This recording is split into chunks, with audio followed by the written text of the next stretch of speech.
Today we're going to look at US involvement in Vietnam. So last lesson we looked a little bit at the context of which the Vietnam War is taking place, the history of Vietnam and the distribution of power, government, who runs what section, etc. And we will recap that a little bit in a moment, but today we're focusing really on why it is that the US become involved in Vietnam. So overall, as we know, this is our third topic in this unit, which primarily focuses on the challenges in these first years of the Vietnam War, and how tensions rise, USA fears about communism spreading, and how that motivates them really to get involved. So the objectives today and what you'll be able to do by the end of it is to describe some of the issues with the new governments of Vietnam. So this is what happens after the Battle of Dien Bien Phu, which we looked at last lesson in 1954. So now Vietnam is no longer under French rule. Then you will be able to think about why Diem is a weak government, the problems with that government. And then at the end, also some of you will be able to prioritise these reasons and link it to this US foreign policy, such as containment and the domino theory that we're going to look at in a moment. Okay, so first of all, just some important knowledge that we need to know. A recap of last lesson, you're going to do a 5-question quick quiz. So I'll read out all the questions to you. You can pause the video after the 5 questions and give yourself some time to answer these questions. Don't spend any more than 5 minutes on this really, but it is just key knowledge for you to know. Once you're ready, then you can unpause the video and we will go through the answers. So question 1, which country had owned Vietnam before World War II? Question 2, which country had occupied Vietnam during World War II? Was Ho Chi Minh capitalist or communist? Which 2 countries were fighting in the Battle of Dien Bien Phu? And which other country had become communist in 1949 and was supporting the communist side? So you can pause the PowerPoint here, give yourself a couple of minutes, answer those questions, and then we will review them in a moment.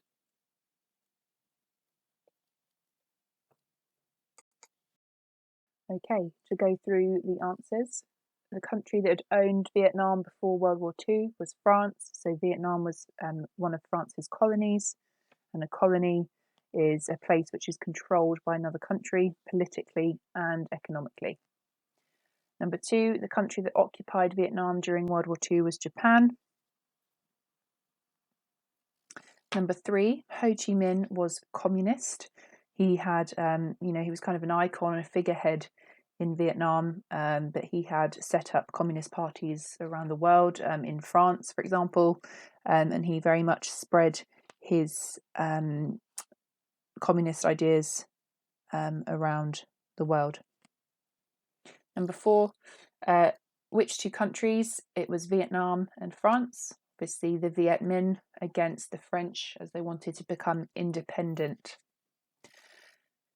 And the other country that became communist in 1949 was China, and that was worrying for the USA for several reasons, which we're going to look at this lesson.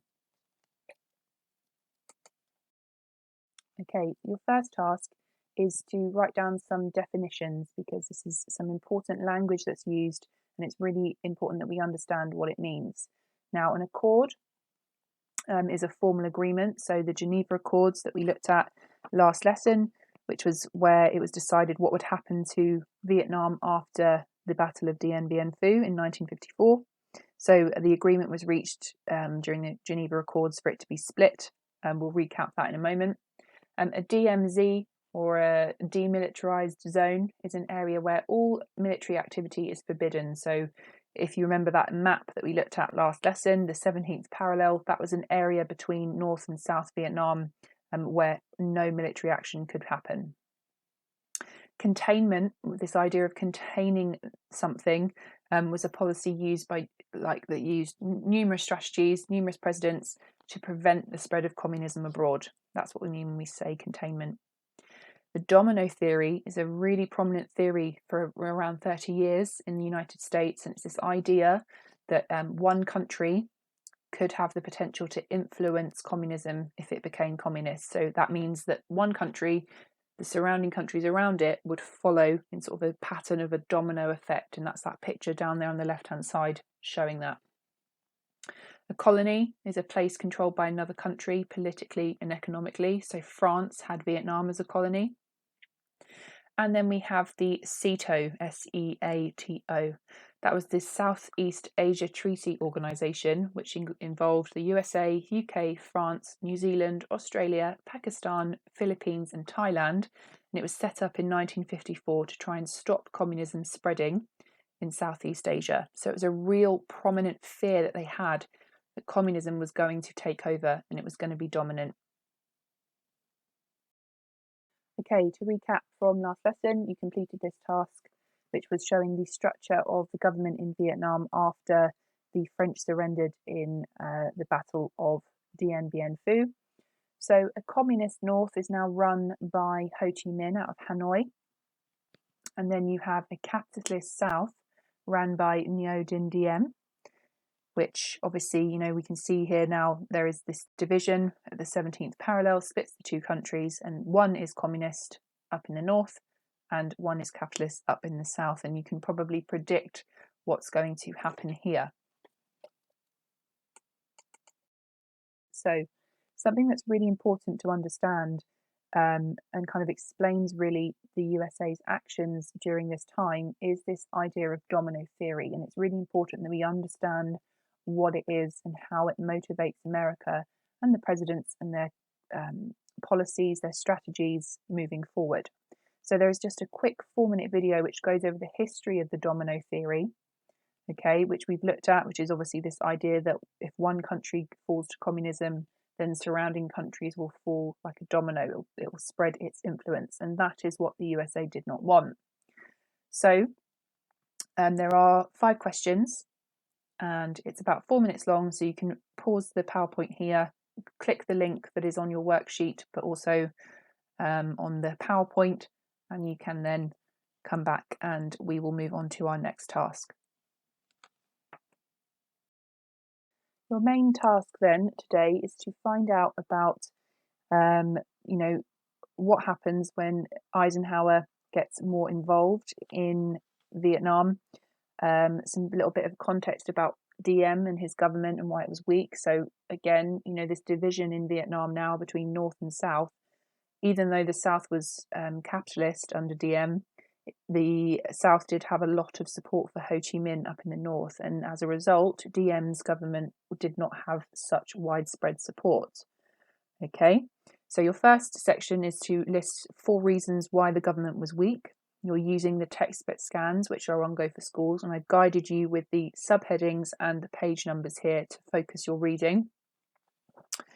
Now, as you can imagine, Eisenhower gets involved in Vietnam because he wants to prevent communist spreading, and Ho Chi Minh is obviously communist. Okay, so naturally Eisenhower is going to support Diem.